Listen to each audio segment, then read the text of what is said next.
Mengapa di bulan Ramadan ini mesti lapar? Rasulullah SAW pemimpin dunia, pemimpin umat, pemimpin dunia akhirat, seorang nabi dan rasul yang terakhir, tapi punya hobi. Apa hobinya? Hobinya lapar. Beliau sering tidak makan, sampai-sampai perutnya diganjal dengan batu. Kalau laparnya 1 hari, batunya 1. Kalau 2 hari, 2 batu. Kalau 3 hari, 3 batu. Sampai Abu Hurairah itu tersipu malu ketika dia membawa seekor kucing untuk memberikan makan. Sekedar untuk kucing saja nggak ada makanan. Dia pemimpin dunia, tapi tahan lapar. Itulah Rasulullah orangnya. Bahkan ketika ke istri yang dia tuju itu tidak ada makanan, di situ sarapan tidak ada, makanan tidak ada. Ke istri yang keduanya datang lagi ke sana sesuai dengan jadwal. Kalau Rasul itu datang ke rumah istrinya itu ada jadwal-jadwalnya. Nanya lagi di sini, ada makanan apa? Jawabannya tidak ada makanan apa-apa ya Rasul. Lalu Rasul pergi lagi ke istri yang lain, ditanya dengan jawaban yang sama. Belum memasak. Kenapa? Belum ada makanan, belum ada barang yang dimasak. Hari itu juga Nabi menyatakan, mulai saat ini, hari ini aku berniat untuk berpuasa. Saum. Makanya puasa sunnah itu boleh, niatnya siang hari. Ya nggak siang lah, pokoknya pagi hari. Karena nggak ada yang dimakan, daripada nggak ada, langsung aja. Itu Rasul. Apalagi ketika beliau mengalami penderitaan, ketika diblokade oleh orang-orang Quraisy, musyrikin Quraisy, Rasul diblokade di daerah Si'ib. 30 bulan lamanya nggak ada makanan, nggak ada minuman.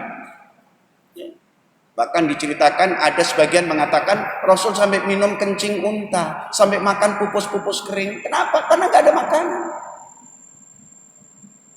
Jadi masalah lapar itu sudah menjadi hobi. Nabi sudah berlapar-lapar ketika berada di kota Mekah. Sementara perintah saum ini adanya di Madinah, yaitu tahun kedua Hijriah. Dan Nabi sendiri orang yang selalu mengajarkan kepada umatnya untuk hidup sederhana. Maka para jemaah sekalian, pada suatu hari ketika Nabi ditawari oleh Allah Subhanahu wa taala bahwa di kota Mekah itu ada gunung yang akan dijadikan emas, dan emas itu akan diberikan kepada junjungan kita. Arada alayya rabbi liyaj'alani batha'a makata dahaba. Aku ditawari oleh Tuhanku, oleh Rabbku, bahwa gunung yang ada di kota Mekah itu akan dijadikan emas untukku. Kira-kira para jemaah sekalian, emas, kalau gunung itu kira-kira dijadikan emas itu berapa gram kira-kira Pak? Gunung mau dijadikan emas, dan emas itu akan diberikan pada Rasulullah. Lalu bagaimana jawaban Nabi? Qultu ya Rabbi walakin asba'u yauman wa aju'u yauman. Aku menginginkan, ya Allah ya Tuhanku. Qultu, aku katakan, ya Rabbi, wahai Rabbku, walakin asba'u yauman wa aju'u yauman. Akan tetapi hari ini aku pengen lapar, besok kenyang lagi, besok lapar lagi, besok kenyang lagi. Itu Nabi. Seni hidup. Apa alasannya?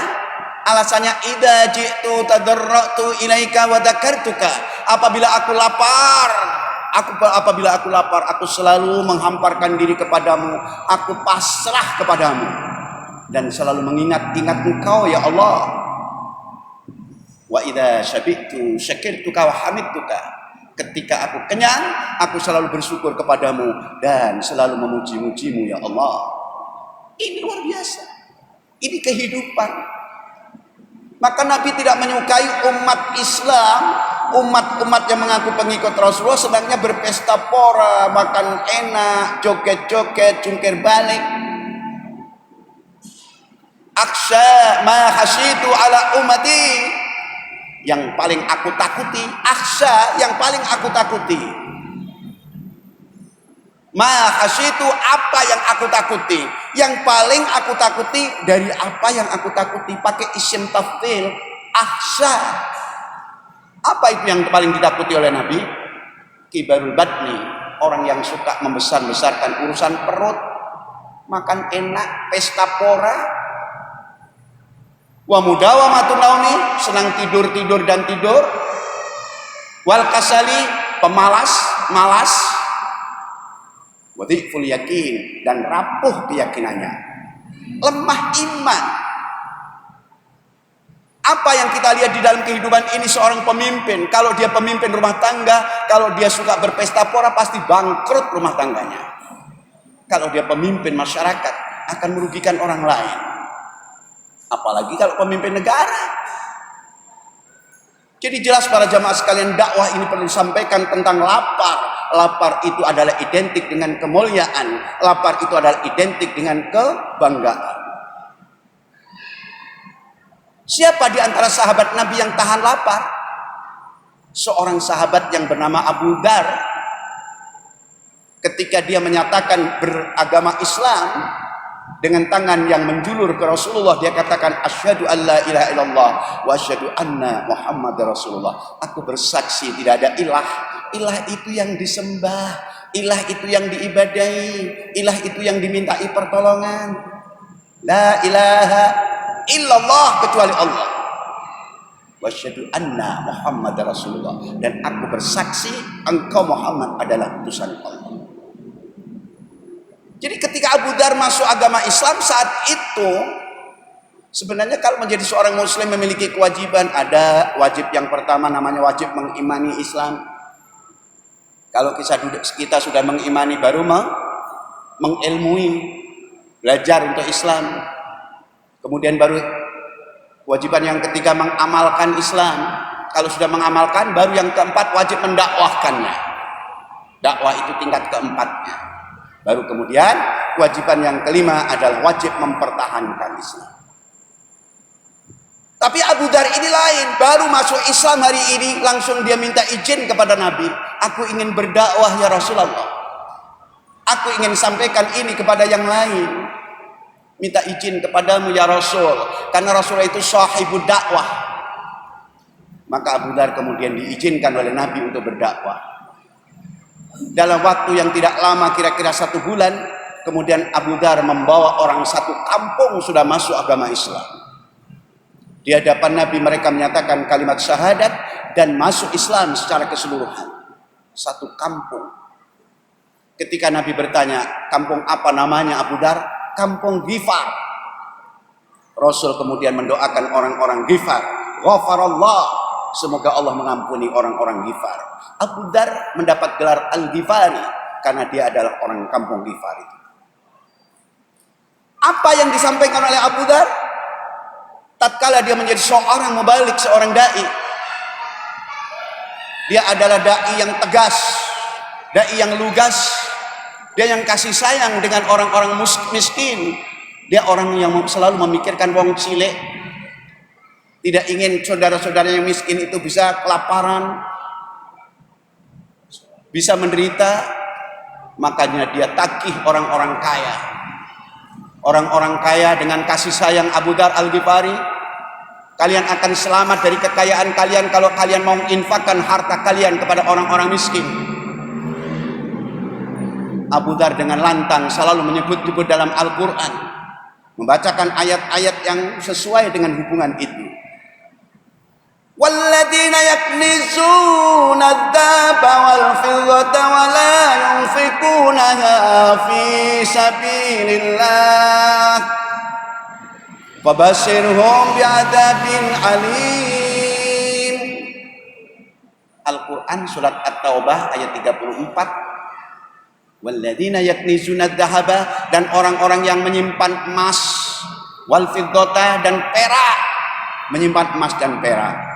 Wala yunfikunaha fi sabilillah, mereka tidak mau mengeluarkan sebahagian rizki yang diberikan oleh Allah.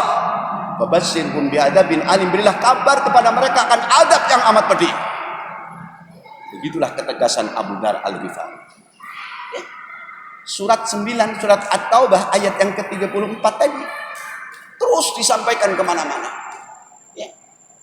Yauma yuhma 'alaiha fi nari jahannam fatukwa biha jibahuhum wa junubuhum wa dhuhuruhum hadza ma kanastum li anfusikum fadhuqu ma kuntum taknisun. Yauma yuhma 'alaiha fi nari jahannam, pada hari emas dan perak itu dipanaskan di neraka jahanam, fatuqwa biha jibahum, lalu digosokkan di jidat mereka, wa junubuhum digosokkan di lambung mereka, wa dhuhuruhum digosokkan di punggung mereka, sembari dikatakan hadza ma kanastum li anfusikum, ini harta yang kamu simpan dulu, fadhuqu ma kuntum taknizun, rasakan harta yang kamu simpan itu. Hadirin, hasil daripada lapar akan membawa sikap perilaku kasih sayang kepada sesamanya, kepada orang yang kaya raya kita hormati. Kalau mereka mengeluarkan sebagian rizkinya saja, mereka akan tertolong di hari akhir nanti. Karena di dalam Islam itu tidak boleh orang miskin itu minta-minta, tapi orang kaya tidak boleh sampai disuruh untuk mengeluarkan zakatnya atau infak. Apa yang dikatakan Abu Dzar Al-Ghifari di depan para sahabat-sahabatnya? Apa yang disampaikan Abu Dzar Al-Ghifari di depan saudara-saudaranya, teman-temannya? Dia katakan dalam satu asar yang disampaikan, Ausani khalili bisab'in, aku dinasihati oleh junjunganku. Ausani khalili, aku dinasihati oleh junjunganku bisab'in, dengan 7 perkara. Apa yang pertama? Yang pertama, amaroni bihubbil masakin wa duni wa minhum, aku diperintah oleh junjunganku untuk selalu mencintai orang-orang miskin, lalu aku diperintah untuk membela mereka, untuk membantu mereka. Itu yang pertama. Jadi Abu Dzar ini adalah tokoh gerakan pecinta orang miskin. Yang kedua, wa amaroni an andura ila man huwa duni wala andura ila man huwa fawqi. Aku diperintahkan oleh junjunganku untuk selalu melihat ke bawah, aku dilarang untuk selalu melihat ke atas. Kalau kita melihat ke atas itu capek. Di atas itu ada orang yang lebih hebat dari kita, padahal dulu sama-sama bareng-bareng, dia sudah lebih sukses duluan, mobilnya lebih bagus, rumahnya lebih bagus, uangnya lebih banyak. Kalau kita lihatnya ke atas capek, takut nanti muncul iri hati, dengki dan dendam. Maka kata Nabi, lihatlah ke bawah, karena di bawah sana masih banyak orang yang menderita lebih dari kamu. Kalau kita mungkin sakit kepala, masih banyak orang yang tidak bisa jalan, lebih parah dari kita. Kalau hari ini kita cuma makan berapa kali, tapi ada orang yang tidak makan sama sekali, itu di bawah kita. Jadi kita akan merasa bersyukur kepada Allah. Yang ketiga, wa amaroni an asilar rahim, aku diperintah oleh junjunganku untuk selalu mengadakan silaturahim. Datang ke tempat-tempat saudara-saudara, teman-teman, orang-orang alim kita datangi, guru-guru kita datangi, saudara tua kita datangi. Ya tentu bukan sekedar datang saja ya nenteng sesuatu lah kira-kira begitu. Atau paling tidak itu dengan datang itu saling doa mendoakan. Wa amaroni an la as'ala ahadan syai'an, dan aku diperintahkan oleh junjunganku untuk tidak pernah minta-minta kepada siapapun. Orang Islam itu dilarang celamitan, dilarang segala apa-apa minta-minta, apa-apa minta. Enggak boleh. Jangan dijadikan kerjaan minta-minta itu. Ucapan saja kadang-kadang enggak, orang kan udah biasa celamitan. Nggak bagus. Ada saudaranya datang ke rumah mau berangkat umroh, tolong doain saya ya, saya mau berangkat umroh. Ya saya doain, tapi jangan lupa oleh-olehnya. Ucapan itu juga bahaya, itu nggak boleh. Siapa tahu umrohnya uangnya pas-pasan. Memang sih sebenarnya kita nggak beneran. Jangan lupa oleh-olehnya itu sebenarnya cuma bercanda, tapi yang bercanda ustad.